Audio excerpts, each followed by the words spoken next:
Now to a new study that may turn everything you thought you knew about food allergies upside down.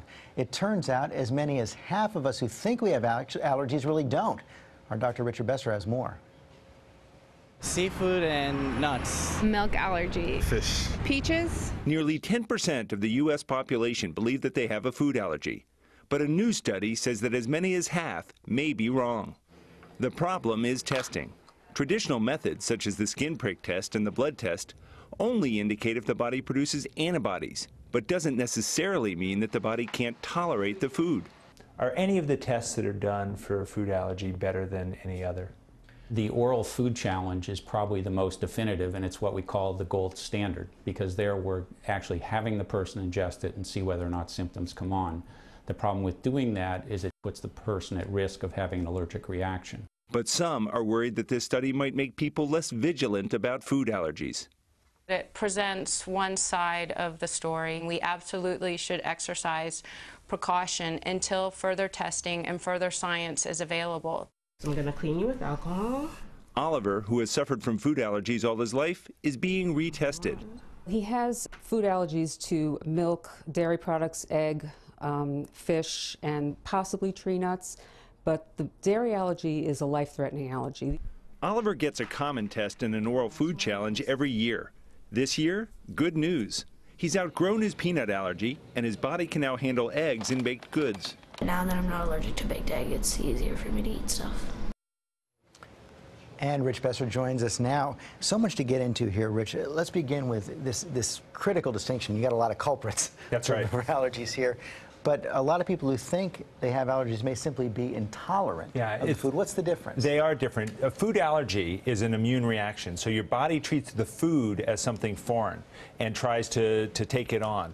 An intolerance is something like lactose intolerance, where your body may not make the enzyme that's needed to break down the sugar, and so you get symptoms like bloating and diarrhea. Very different than an allergic reaction, which can be life-threatening. So how do you account for this, what appears to be some overdiagnosis of allergies? Well, a lot of it has to do with the tests, which are not very good. You know, if you think you have a food allergy, you need to see a doctor. And the most important thing they're going to do, or should do, is talk to you and find out what type of reaction did you have when you ate the food.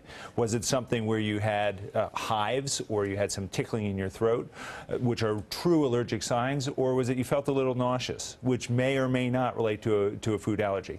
That kind of discussion is critical. I was surprised there to learn about outgrowing allergies. What is that about? You know, it's important to get checked regularly. 85% of children are going to outgrow their food allergies, so they should be seen every 2 years. Adults every 4 to 5 years. And if you're someone who was told you had a food allergy or think you do, but you didn't have those classic symptoms, see your doctor and get reevaluated. And we were talking about something right before we went on the air that you really want to underscore. Go see the doctor. Don't try to test this yourself. That's right. Don't hear this story and say, oh, wow, maybe I'm one of the 50% who doesn't have a food allergy, because it can be deadly. And we need to talk about what you do in those situations. Now, you do have a little demonstration here what to do if you do indeed have an allergy. Yeah, if you're someone who has a true food allergy and you're at risk for a severe reaction, your doctor is likely going to give you an EpiPen. This is an injection of epinephrine, a drug that will treat you in the event that you have a severe reaction. Let me show you how that works. It's very simple. I'm going to use the training device because I don't really want the injection. This is what an EpiPen looks like. It's very simple. They're dosed. There's a junior size for children. There's an adult size, and it's based on weight. But it's very simple to use. You take the device, you remove the blue top, okay? You don't ever want to touch the orange where the needle comes. And you hold it in your arm, you go to your thigh, you swing, ooh, you inject. And you hold it there. This is the training device. Yeah. If it were the real one, I would not be smiling. Right? So you hold it for 10 seconds and you take it off, and you'll see that the needle is now covered. You want to then massage your leg for 10 seconds, but it's so simple to use and it's life-saving. If you have it, don't store it in your car, don't store it in the refrigerator. Make sure it hasn't expired, and make sure someone is calling 911 when that's going on. And of course, that comes only with a doctor's prescription. With a prescription, but it's very important to have. And as your child grows, you may need to move sizes. If you're a large adult, you may need to. Okay, Rich Besser, thanks very much.